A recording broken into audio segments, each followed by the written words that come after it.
So in this video, I'm going to linearize the function f of x is equal to 2x cubed plus 3x plus 4, and I'm going to do it about a point of interest x equals 3. So in the recap video about Taylor series, I talked through the different versions that you could use, so an exact version, an approximated or truncated version, and also a linearized version. So since we're asked to linearize the function here, I'm going to go and pick out this linear version. If you want more clarification about the differences and such, I'd recommend going back and reviewing that recap video. Alright, so if we're going to fill this out, the first thing that we need is f of a. So this is evaluating our function at the point of interest.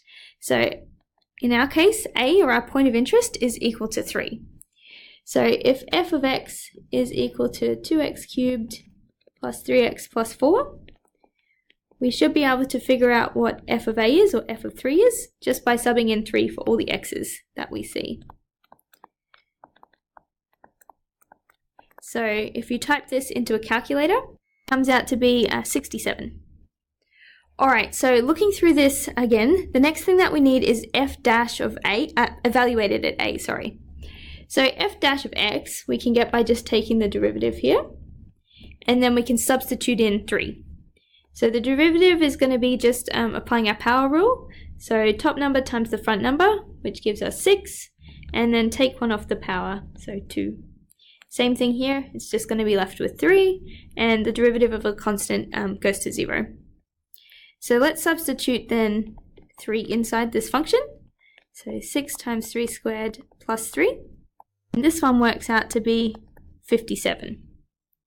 So now we're at the point where we should be able to write out our linearized version of our equation. So f of x, I should probably say approximately equals, because it's not exact.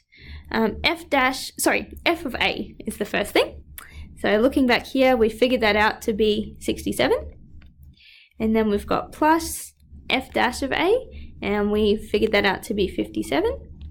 And we multiply it by x minus a, so it's going to be x minus 3. So this here is our linearized version of this particular equation about x is equal to 3. Now, if you want to, you can check this, and I would use MATLAB in order to do that. So what I've done here is I've gone through and created a script which is able to plot my function.